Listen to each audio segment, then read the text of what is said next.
지수연입니다. 어제는 정말 햇살도 좋았지만요. 벚꽃도 만발, 그리고 목련꽃도 한박. 정말 꽃천지 같은 그런 하루가 아니었나 싶습니다. 이렇게 꽃천지인 곳에서 꽃 같은 내 아이들과 좋은 시간 보내셨는지 모르겠습니다. 어제 저는 아들과 함께 공연 나들이를 둘이 손잡고 나갔었는데요. 정말 바깥에 데리고 나가면 내 아이가 진짜 부쩍 컸다는 그런 느낌 드시잖아요. 가끔씩은 아이들과 함께 나 몰래 외출 뭐 이런 거 한번 즐겨보시는 것도 나쁘지 않을 것 같습니다. 자, 오늘 월요일 부모는요. 이제까지 많이 다루지 않았던 얘기를 좀 한번 해보려고 해요. 바로 문제 해결력을 높이는 놀이 준비하고 있습니다. 많이들 기대해 주시고요. 오늘도 월요일의 아빠 김생민 씨와 함께합니다. 어서 오세요. 안녕하세요. 혜린이 교화 아빠 김생민입니다. 정말 요즘 많은 문제에 부딪히면서 삽니다. 어린아이의 그 기저귀 고르는 것부터 네. 유치원까지 매일매일 문제를 해결해야 됩니다. 그렇죠. 네, 그 문제 해결력을 늘리는 방법을 알려주실 우리 이보연 선생님 소개해드립니다. 선생님 어서 오세요. 안녕하세요.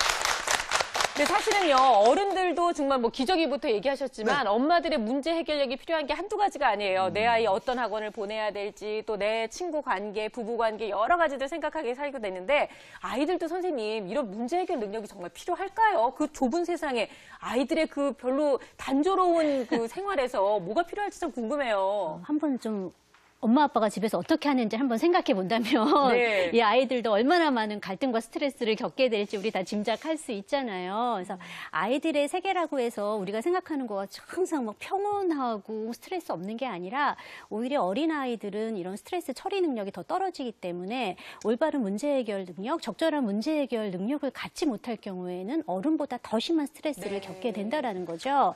이제 문제 해결력이란 뭐 쉽게 생각한다면은 어떤 갈등이나 문제가 일어났을 때 이를 얼마나 효율적으로 잘 처리하느냐에 따라서 달려지는 거고 문제 해결력은 뭐 여러 가지 다 걸쳐서 있어요. 수학 문제 풀 때도 우리가 수리적인 문제 해결력이 그렇죠. 있어야 네. 되고 뭐 여러 가지가 있는데 오늘은 조금 더 중점적으로 얘기할 거는 어떤 상황적, 그러니까 사회적 문제 해결력에 대해서 얘기를 하려고 해요. 어른들 같은 경우에도 문제 해결력이 없는 사람은 좀 매사 뭔가 하기는 항상 바쁘게 하긴 네. 하는데 제대로 이뤄낸 게 하나도 없어요. 막, 뭐 빨래 해야지 하고 막 빨래 했다가, 참, 나 청소 안 했지. 나 국 올려놨지.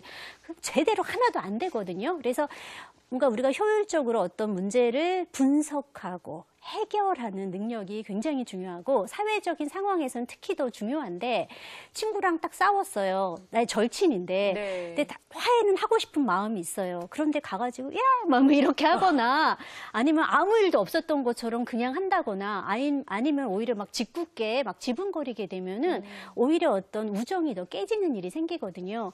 그래서 이렇게 좋은 문제 해결력을 갖추게 되면은 학습할 때도 엄마한테 잔소리 덜 듣고 기분 좋게 할 수도 있는 거고 네. 친구를 사귀는 거, 우정을 유지하는 거, 뭐 어떤 좋은 사회적 관계를 유지하는 거 다 도움이 되는 거죠. 그렇습니다. 제 큰딸 같은 경우도 6살이니까 유치원을 네. 가는데 지난주에는 와서는 옆에 친구인 그 에드먼드라는 친구가 에드몬드. 네. 요즘 이렇게 영어 이름이 많은지 모르겠어요. 에드먼드라는 친구가 아빠 내 바지가 안 예쁘다 그랬어요.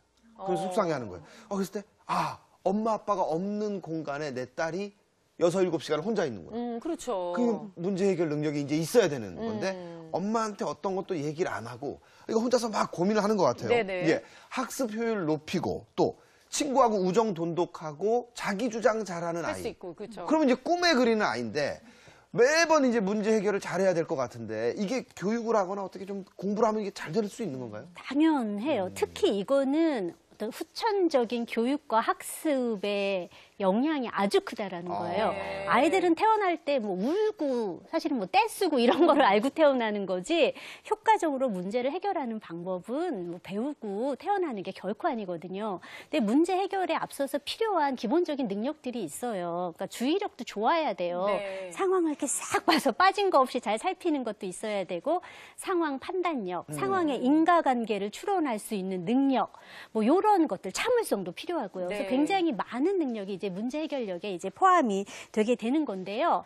근데 이런 것들은 지식으로, 그러니까 말로만 이렇게 해야 돼, 친구가 오면 양보해야 돼, 사이좋게 놀아야 돼, 이런 말로만은 결코 습득이 안 되고 경험을 통해서 습득이 돼야 되는 네. 거예요.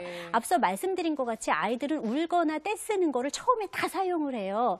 근데 많은 부모님들이 우리 애는 문제 해결력이 너무 안 좋아요. 툭 하면은 내가 그렇게 울지 마라고 해도 맨날 울어요라고 하는데 이게 왜 그러냐면은 부모님이 아이가 울 때 반응을 해줘서 그래요. 네. 그러니까 아이가 가령 동생이 막 때렸어요. 그래서 자기 딴에는 배운 대로 좀 해보려고 하지 마. 막 해본 거예요. 근데 그때는 엄마는 설거지 하느라고 혹은 뭐 드라마 보시느라고 전혀 반응을 안 해줬어요. 네. 내가 올바른 문제 해결력을 썼는데 아유, 안 되겠구나. 하던 대로 해야겠구나. 하고 동생을 팍 때렸어요. 때려요. 네. 동생이 악 울면 엄마가 때리지 말라 그랬지! 라고 해요.